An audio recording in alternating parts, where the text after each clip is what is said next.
What happens when you take the youngest Fortune 500 department head, make him a business advisor, train him to be a stand-up comedian, give him a microphone, and send him out on the road? You get Garrison Wynn. Garrison has been a professional public speaker and advisor for more than 20 years, giving keynote addresses to American Express, Wells Fargo, NASA, Verizon Wireless, even the US Navy, and that's a fraction of the list. He perfectly blends content and comedy to create compelling speeches that inspire leadership, communication, persuasion, and so much more. We talked about his book, The Real Truth About Success, and how anyone can become successful by playing to their strengths and taking advantage of the situations and opportunities that are right in front of them. Not only did I learn tons during this conversation, I also laughed more than I have in a long time. So if you are ready for a hilarious conversation about how to master public speaking and play to your strengths, then you are in the right place. So strap in and get ready. Hello, everyone. Today, we welcome to the show Mr. Garrison Wynn. He is a Fortune 500 leader, a business advisor, speaker, and professional stand-up comedian. His keynotes fuse comic timing and research to deliver motivational business expertise. For the last 20 years, he has given keynote presentations to key clients such as American Express, Wells Fargo, Oracle, NASA, and many, many more. He is the author of the Amazon bestseller, The Real Truth About Success, and The Cowbell Principle, and he has also been a weekly contributor to the Washington Post, Forbes, and Inc. magazine. He went on to become one of the youngest department heads in a Fortune 500 company, where he researched and designed processes for 38 company locations nationwide and developed and marketed products that are still being sold in 30 countries around the world, and he has taken his time to be with us today. Thank you for joining us, Garrison. Thank you for having me. Absolutely. So for some of our folks who absolutely have no idea who you are, why don't you tell them a bit about yourself and what you do? Well, I speak at conventions for a living, and so what that means is that, every organization, association, they have an annual event where they bring in all their people, fly them into a hotel, could be in Cancun, could be in Chicago, and they bring in speakers, and I'm one of those speakers. And my topic is influence and how that relates to change management, leadership, sales, safety, pretty much how do you get people to do what you want them to do? That's the topic. And I do anywhere from 78 to 110 events a year. It's my 21st year doing it. So. And how did you find this crazy passion in speaking on stage? Just lack of other skills, lack of other, Well, what happened is I originally was in business, and then I went to a comedy club to do for an open mic, and I was earning a living in 9 months. Not common, very lucky. So I did that pro stand-up for 5-6 years, went into corporate America, and then got lucky because my boss screwed up, and I got his job. So I was like a 27-year-old with 71 corporate direct reports, 38 satellite locations. So I got kind of lucky and learned some stuff, and that's kind of what happened. And then after that, I got tired of making other people rich. I got tired of that and started my own company in 1995. And I've been speaking at conventions, doing consulting, writing books ever since. Fantastic. Now, do you have a favorite aspect about being on stage? I like the audience. I just get a lot of charge from the audience. I like doing it. I work harder than I have to these days. I love doing it. If I'm not in front of an audience with, in a 10, 15, 20-day period, I get pretty weirded out. So I do a lot of gigs. I just like doing it. And I like the connection, and I like making people laugh, but I like helping people. So, yeah. Fantastic. And do you have a favorite keynote that you get to deliver? I have a flagship keynote, and it's called The Real Truth About Success, Changing Markets, Changing Times. And it's a lot about what the most successful people specifically do and how they remain flexible and deal with situations when they change. Everything's going to change. Are we flexible enough to kind of deal with that? So that's kind of my favorite. It is a flagship. I have different versions of that as well. So, gotcha. Fantastic. Now, if someone wanted to... they're preparing for a public speaking appearance, what would be some of the major things that they should focus on for that? Well, number one is to be prepared. If you are prepared and you know exactly pretty much what you're going to do, you're not nearly as freaked out or worried. You're less likely to panic. That is for sure. But the other thing is to make sure that your overall topic is big and strong enough. In other words, if you're getting from an audience and they're all leaders, make sure that the audience knows we're talking about leadership. Maybe it's your own spin, or it's disruption or moving change or whatever it is. But having that big umbrella topic and stating that up front makes a huge difference. So I think setting it up where it's easy right up front, easy for the audience to grasp makes a big difference. Gotcha. Now, for someone who might have a little bit of nerves before going on stage, what might you give someone for advice right before they step out on there? Nobody in that audience wants you to fail. There's not people in the back going, I hope this guy sucks. Nobody says that. Nobody, not really. Okay, there's one guy. But you got 1,000 people, one guy wants you to suck. But most of the time, in reality, people want you to succeed. So the audience is always on your side. Number two, be who you are. The worst thing you can do is be fake or phony or false. That's just terrible. So people will allow you, to be yourself. And they appreciate it. You don't have to be the super smooth and polished. You have to be organized and know what you're talking about and be cohesive. But I think we worry too much about trying to be the speaker or or think about how people view us personally. They don't know who the hell you are. They just know what you're saying. They saw your bio or they read your book and you showed up and you gave a talk. Just be who. The worst thing you can do is to not be you. Yeah. That's fantastic advice. Yeah. Now, a lot of your speeches, you mix those big topics with comedy. So how do you walk that line between being too much of a jokester, but also having enough to keep your audience engaged? That's a very good question, and it can be tough. The thing is, since I was a pro stand-up, I've got the ability to get big house laughs. So I can bust up the room continually, and that sounds like a great advantage. It is, but you have to understand, why are you there? In the conference call that I have every time before I speak, what are they looking for? What is the main goal? I have a lot of things like Garrison, the topic is leadership, but for God's sakes, be funny. And we saw you speak in Atlanta last year. That's why we brought you into San Diego. Make the point, but be funny. So they're really heavy on that. And sometimes like, hey, Garrison, listen, it's a big change management thing. We want you to be entertaining and humorous, but make sure you drive these points, and it might be heavier points. Now, I find out if things are super, super heavy, for God's sakes, be funny. That just makes sense. But it is a bit of a balancing act. But here's an example. You always want to make sure that you never do anything that's funny that is not based on a point. So an example would be, multiple solutions for a single problem is key. If you're going to be influential, you can't be stuck with one idea. People think you have no depth. So the people the most influential have multiple solutions for a single problem. When I think about multiple solutions for a single problem, there's a lady down in Florida, and she's a living embodiment of multiple solutions for a single problem because she's a veterinarian and a taxidermist, okay? And her motto is, either way, you're getting your dog back. Either way, either way. So okay, funny joke, but the thing is I had a reason to tell it because I told a story. And then I can make the point afterwards and say, the reality of it is if people believe that you're just stuck with one idea, they have a tendency not to want to do what you say. They have a tendency to kind of fight you and say, hey, wait a second, it can't be just that. So what I just did was I told a story. I made a point, okay? I told the story or the joke and then made a point. So it's point, story, point. Yeah. It's a sandwich right there. It is a sandwich. A speaking sandwich, yes. Absolutely. And then it's just not a joke. It comes within the context, so that's what keeps it in line. No gratuitous humor. When you just start telling jokes, number one, are you a humorist? Is that the goal? If not, then people don't understand. So yeah, absolutely. Gotcha. Now, do you still get nervous at all before you go up on stage? I'm nervous every time, every single time. But the thing about it is you take that nervousness and you flip it into energy. Nervous inside, energy outside. So imagine your nervous insides. That sounds ridiculous. Imagine your horrible gelatin-like nervous insides. You get on a stage and pow, you just push. Now, I've been doing this a long time. So my nervousness is just a natural nervousness. It's not like I'm so afraid I'm going to fail because I have a history of not failing. So a lot of that's experience. The only way to be a good speaker is to speak. You can't practice in a mirror. You can't come up with great ideas. Hey, I got a bunch of great ideas. Okay, you have to actually speak. I am a good speaker because I have spoken often. So, yeah. Now, do you have any pre-performance rituals, like right before you go on stage, to make sure that you're in that right mindset? Yeah, I drink a tea that's a combination of green tea and like ginkgo, I guess. And I'd like to say it helps me, but I think it's just a ritual just to drink the tea. The other thing is I have a tendency to look over notes at the last minute when I probably don't need to do that. It just makes me feel better. So that's kind of a last minute ritual. And sometimes I probably need to be alone for like 5 minutes. Every now and then you get ready to go up and somebody come in, oh, good to see you. Hey, I saw you talking Boston. He starts trying to talk to me, So that can be kind of weird.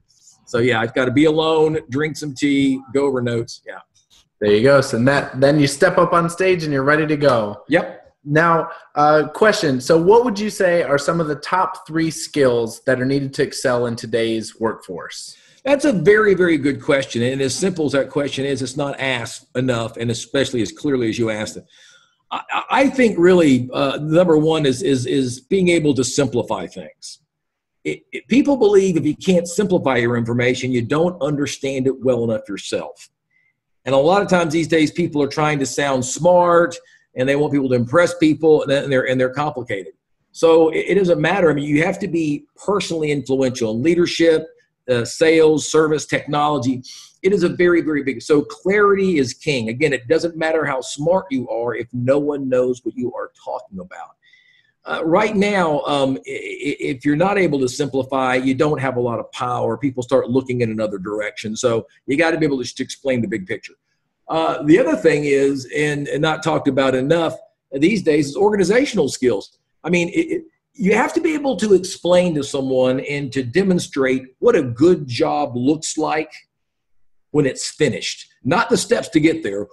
Can you show or explain to someone what does success look like? And do you know what success looks like? If you don't know it, if you haven't defined what success is going to be when you're finished, it's really hard to get there and do a good job. So I think that's the key to organizational skills. I think also we need to understand the history and the origin of things better. A lot of people actually are experts in the field, but don't know what came before it. And it's always easy for older people to tell younger people, you got to know history, because if you're under 30, apparently they didn't teach history. But whatever it was, I'm not sure what they didn't teach you. But knowing where something came from is a really important thing. It's huge. The last thing, connected to that, a lot of times these days people know trial and error. If I bring in somebody, a younger person, help me with technology, they're going to go trial and error. I would be very concerned about not being able to teach something because you just do trial and error. People are going to think you're not organized, and maybe you're not. I mean, if your mode of operation is trial and error, what do you really know? I think that's the concern. So I think organizational skills are key. And the last thing is a tough one. It's a skill, but it's also a philosophy. You have to do very little of what you do badly and a lot of what you do well. If you do nothing but focus on your weaknesses, you're going to feel weak. There's no doubt about it. It's kind of like the number one rule of marketing. Go where people suck. Go in a market where people suck and be good. I don't want to be competitive. I don't want to be in a fair fight. Hell, I could lose a fair fight. I want to fight I can win.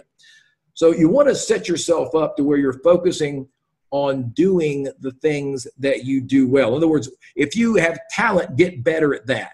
I'm successful because I was already naturally pretty good at being funny, and I naturally like being in front of an audience. I took those things I was naturally good at and practiced them until I became great. I didn't say, hey, wow, I suck at this. Let me try to get better for 10 years. That's a terrible, horrible idea. So definitely want to work on your strengths, not so much on your weaknesses, for sure. I really like those aspects. I think they're a little bit different than what most people say, but you really hit on some great truths there. I especially like what you said about the organizational skills and defining success. Oh, yeah. I think it's people breeze over it. They ask for, they want to be at the end goal, but they don't know what the end goal is. That's exactly right. I need to finish, but I don't know what I'm doing, is what they say. I got to finish this, but I don't know what it looks like. Now, to backtrack just a little bit with your speaking as well, when it comes to body language and choreographing your movements on stage, how could someone take those basics and making yourself more approachable or likable non-verbally? Well, here's the thing. They talk a lot about that these days. Sometimes our body language and the way that we move around may not match how we think or feel. Or a lot of times we project a certain image, what we say. But the truth is we think and feel a certain way that affects our body language. So it can be pretty complicated. But like an FBI guy told me, we used to believe that body language meant something. And it usually has to do with your origin issues in your family. Maybe it's possible to copy the body language of a parent and not really think what that parent thought. You just copied their body language. So my point is that it can betray you because it doesn't necessarily. Now, what's also important about that is there are some basic things. And one of the basic things is that when you meet somebody, just relax. A lot of times we get really eager and anxious.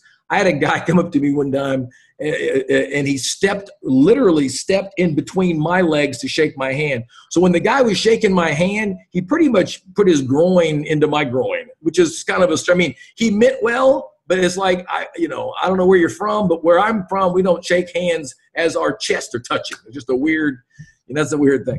I also had a guy one time that just, he was visibly shaking. He was excited, but he was like shaking. It's kind of an odd thing. Another thing I saw a guy do one time was he just was like kept scratching his head. He was nervous and scratching his head. So there are certain things you just watch out for. And if you know someone really well, you have a good relationship, your spouse or your friend, your girlfriend or boyfriend, ask them, is there a trait? Is there something that I do continually? Like no matter where I am, do I have this thing that I do?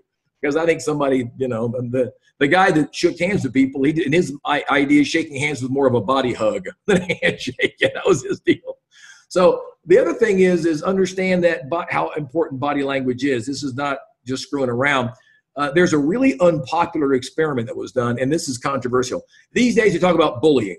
People are getting bullied, right? Well, about 25 years ago, they did an experiment. They took these kids out of one school and moved them across the country to another school and found out they were bullied again in the same way within months. So it turns out the number one cause of bullying are the bullied. That people who carry themselves like they have low self-esteem, people who carry themselves in a way make themselves a target, and you can actually attract bullies. No one wants to hear that. We want to blame the bullies, and I'm not saying the bullies aren't at fault. I'm saying that if you don't, like sharks, don't get in the tank wearing a meat suit. How about that? Exactly. Just don't set yourself up. So. And it's such a light bulb moment when somebody realizes if you stand up straight and keep your head up and project that positive body language, people perceive that instantly with confidence and competence. When you're on stage, it's called presence. I mean, are you standing up there? Are you confident?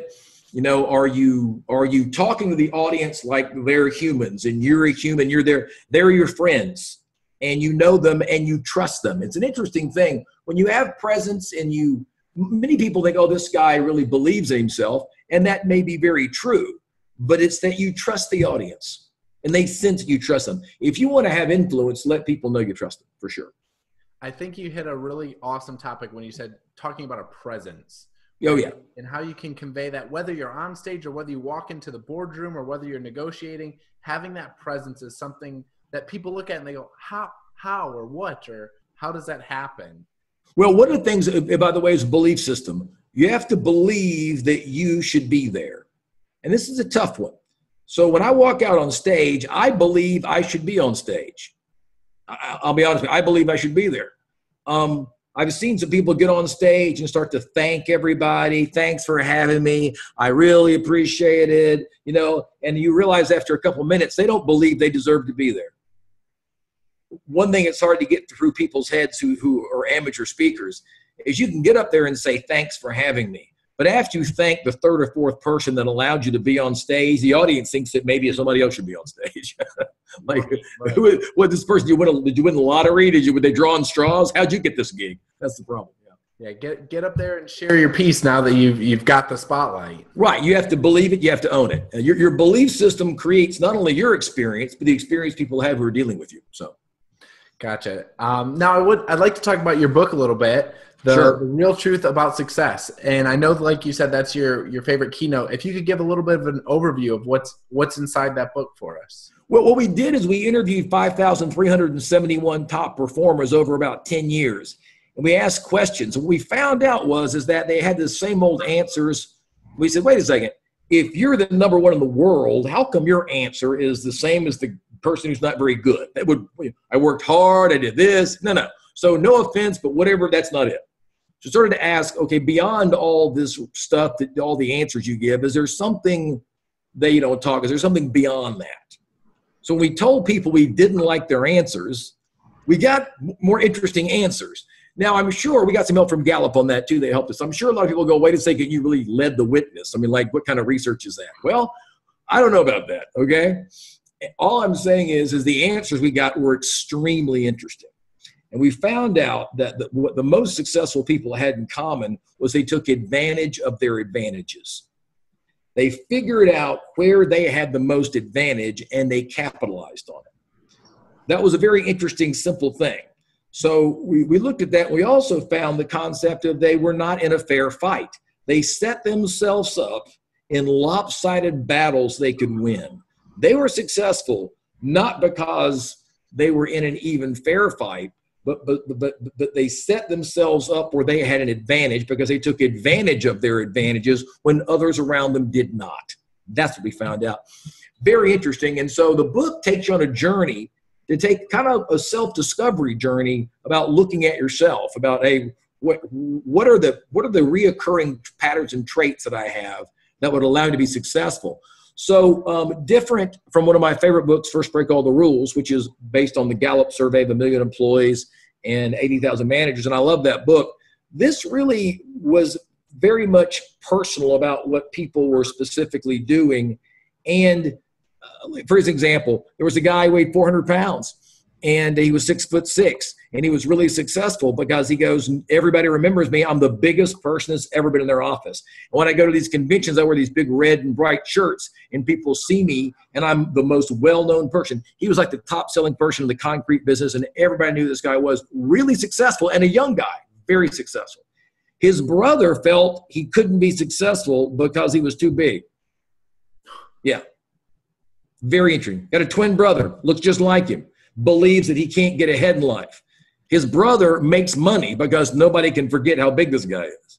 Right. It was very interesting about how people just took advantage of the advantage. Another example is a lady who was a top real estate salesperson. Her husband was CEO of a company and had all these lists of people who moved from location to location. She one day said, is there any way to get these lists? And she did. Hired 4 other backup realtors and had real estate license in 10 states and became the #1 realtor ever because she was willing to ask for the list. It wasn't proprietary. It wasn't illegal, but people thought it was not okay to ask for it. So she just did. She took advantage of her advantage. So we saw a lot of that. And in the end, what the book comes down to is, what are you willing to do? I mean, why not you? Why would somebody else be successful, not you? Why would you be sitting there watching some successful person go, wow, how did they do that? Well, they're not any better than you. The average IQ for an executive is 105, 110. I mean, it's not about brilliance or genius. It's kind of like the geniuses work for the action takers. We found that the people who were just willing to go out and do things were by far the most successful, and they just simply were willing to take advantage of an advantage. Anyway, that's kind of the book in a nutshell. But made it funny, made it a quick read. I wrote it at like 7th or 8th grade level. So yeah, you can't not get it. Very nice. I'm going to add that to my reading list. Yeah. Sounds fascinating. And I think, I mean, what you hit on there of playing to your strengths and taking advantages, that's something that we do with our coaching a lot, is because just like you said, you can be the smartest person in the room, but if you don't know how to convey that to other people, communicate effectively, put that spotlight on you, you're going to stay right where you are at that level. Yeah, it really is. It's almost shocking that we found that how many people were extremely bright and knowledgeable, and they worked for people who had nowhere near their knowledge or experience or intelligence. And the reason they weren't the boss is the boss took actions, took risks, made decisions, and the boss believed that they should be in that role. Interesting. Yep, they went out and they executed it. The 3 traits we found of the most successful people were, number 1, they believed they deserved to win. Why not me? Number 2, they had a little bit of inferiority complex. They believed whatever they did wasn't really always good enough, so it fueled constant improvement, right? Yeah. And number 3, they knew when to go and when to stay. They knew they were willing to sacrifice today for tomorrow. And those 3 traits aren't always common, but when you have those in one person, they're almost always successful. That's awesome. Now, I know that you're a big inspiration to a lot of people, but who would you say is an inspiration to you? Well, this is interesting. I could say my mom and my dad, I had really interesting parents, that said interesting things. My dad always said you can stand on your head and stack greased BBs if you have to. I've never seen a greased BB. I'm sure in the 50s that was funny or something. I don't know. But my dad's a guy that he just almost never came across something he couldn't do. Interesting. His story's interesting. He retired. He was a CEO of People's Gas Systems and did a lot of interesting things in his life. He also had to go out and find a job at the age of 50 years old when his career took it. So I saw him do that. And my mom was one of those people that she just believed that you could fix anything. There was anything that couldn't be fixed. Sometimes she did that with masking tape and, whatever, but she just believed that everything could be repaired. There was no such thing as something beyond repair. And I think that meant a lot to me. But also I have to say, and I'm the only person that ever says this, I can guarantee you that, my ex-wife, believed in me to no end.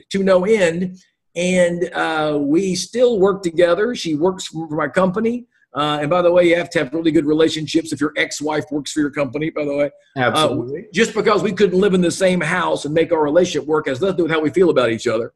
And she's one of the people that helped me and believed in me. And the best thing we ever did was get divorced. So now we really get along extremely well. So as long as we're in the same house, we're good. But I say that because, people forget sometimes the people that really meant a lot to them. And my ex-wife has really been supportive of me 100% and still is today. So I think those are the three biggest people that were close to me. I didn't necessarily look up at successful people I didn't know as mentors so much. I was in a situation, I think, that I didn't see a lot of people doing what I wanted to do. So I kind of carved my own way a bit. Looking back, I think people have helped me since I've gotten at a certain level, though, for sure.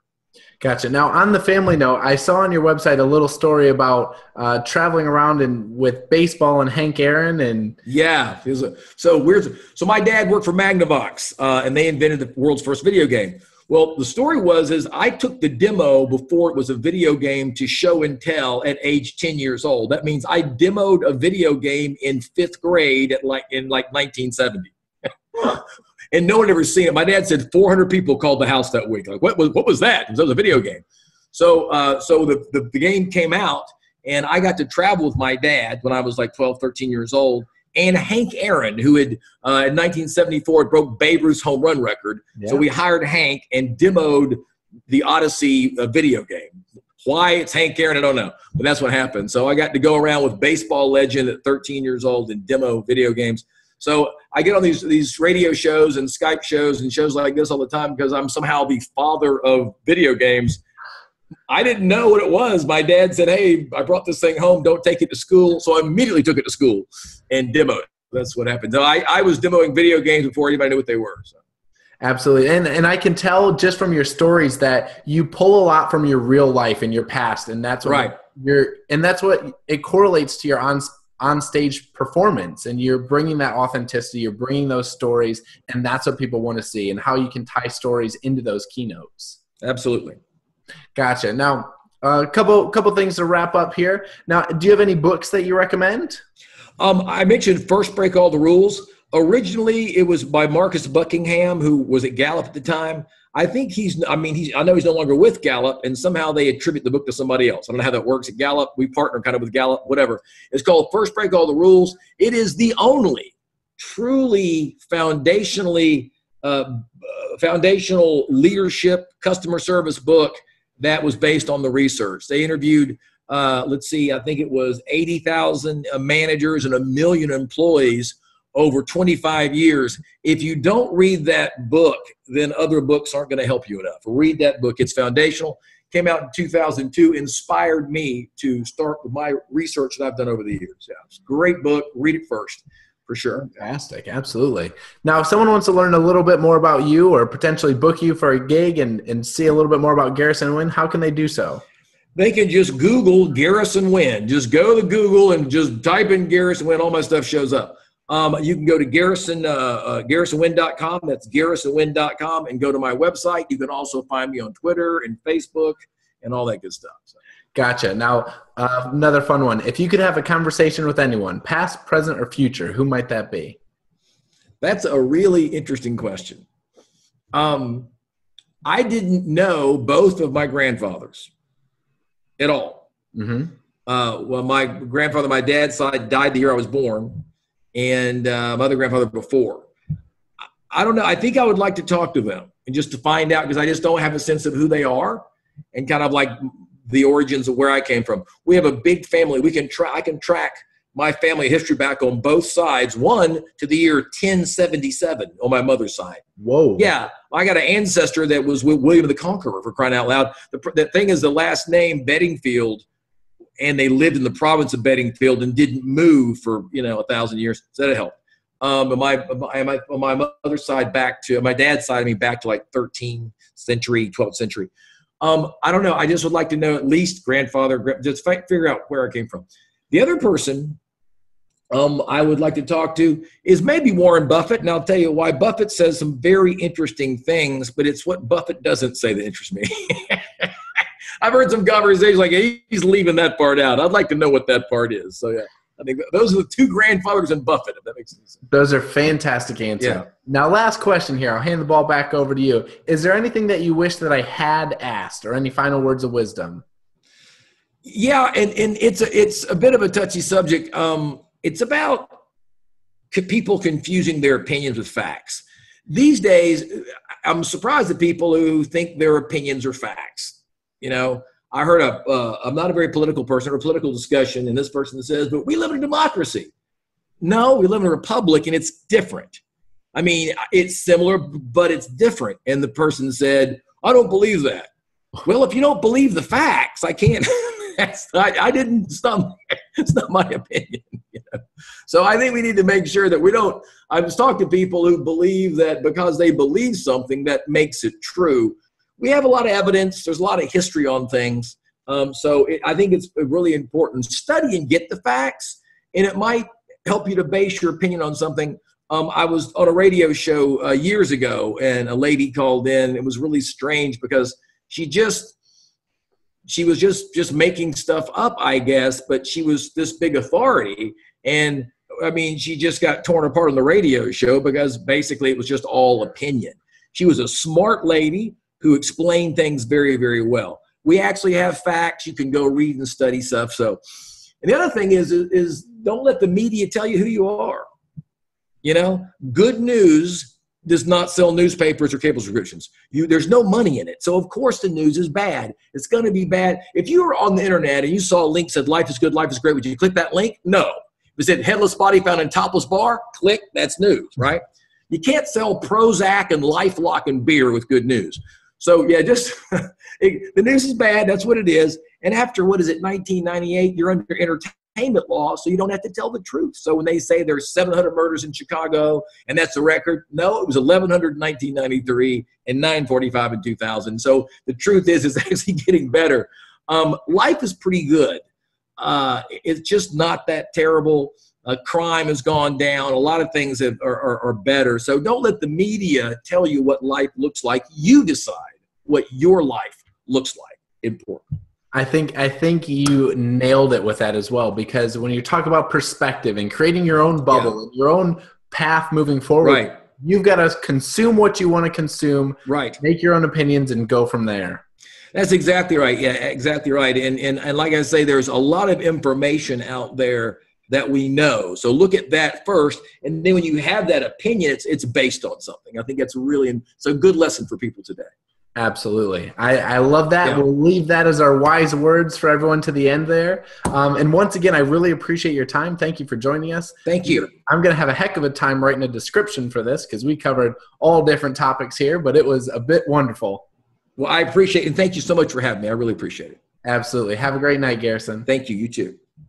And that's a wrap. What did you think? Let us know the favorite thing that you learned or your favorite joke that Garrison told in the comments below. And if you know someone that has an upcoming public speaking appearance, go ahead and send them this video. It's got lots of tips and I'm sure that they will definitely appreciate it. Below, I've included the links to Garrison's website, some of his prior video clips so you can check out a bit of what he does, and of course the books that he recommended while we were speaking. So if there's something that we talked about and you need to know where to find it, it's all right below in the description. I've made it super easy for you.